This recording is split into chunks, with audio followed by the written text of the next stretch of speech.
Hello viewers, আসসালামু আলাইকুম। আজকে আমি একটা সেটা হচ্ছে চটপটির ডালটা আমি রাত্রিবেলা ভিজিয়ে রেখেছিলাম। এটাকে আমরা মটর বলি। তো ভিজিয়ে রেখেছিলাম, এখন সিদ্ধ করে নিয়েছি আলু দিয়ে। এখন আমি রান্নাটা করে ফেলবো।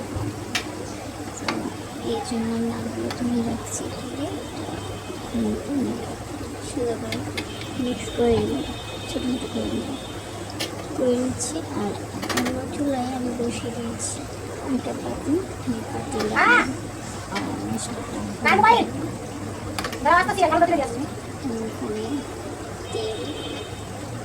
জিরা, গোটা জিরা আর পেঁয়াজটা আমি ভেজে নিচ্ছি। আমি যেভাবে রান্না করি মশলা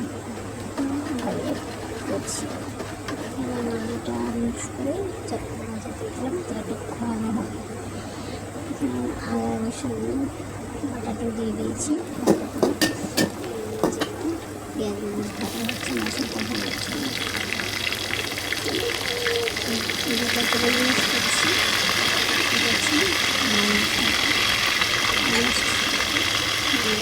আবার দেখে নিচ্ছি পেঁয়াজটা দিচ্ছি, লবণ সাথে সাথে দিয়ে ভেজে নিলাম। তেল ভেজে তেল দিয়ে দিলাম মশলা আর ছোটো ছোটো, সেটা হচ্ছে চটপটি মশলা। তো আমি সব কিছু পরিমাণ মতো দিয়ে নিয়েছি। এখন এটা ভালো করে মাখিয়ে দেখতেই পাচ্ছি। আলু দিয়ে দিলাম, আলু দিয়ে এটাকে একটু ভুনে নেব। যখন তেলটা আবার থেকে বেশি উঠবে তখন বুঝবেন যে মশলাটা হয়ে গেছে। দেখুন অলমোস্ট তেল কমে বেশি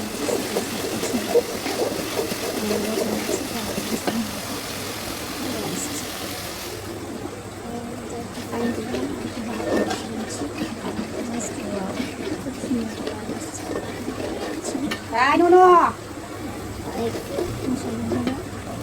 পেঁয়াজটা, তারপরে চটপটিটা ঢেলে দেবো।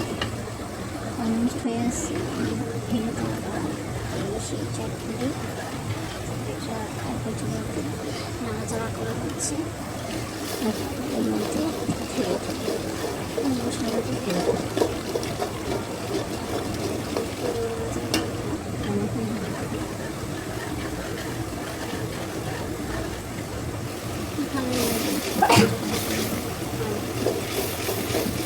সুন্দর ভালোটা হয়ে গেছে,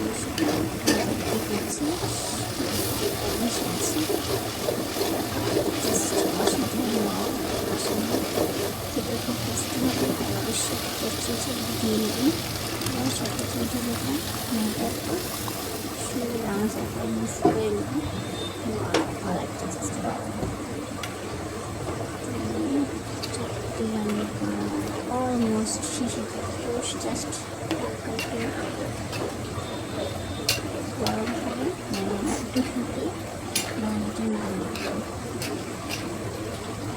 অলমোস্ট কাছাকাছি হয়ে গেছে।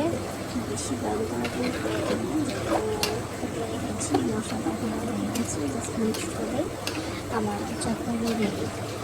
তো চটপটি রান্নাটা একদম ইজি, বাসা রান্না করে খেতে খুব মজা। যারা ঘরে খেতে চান আমার রেসিপিটা দেখে বানিয়ে দেবেন। আল্লাহ হাফেজ।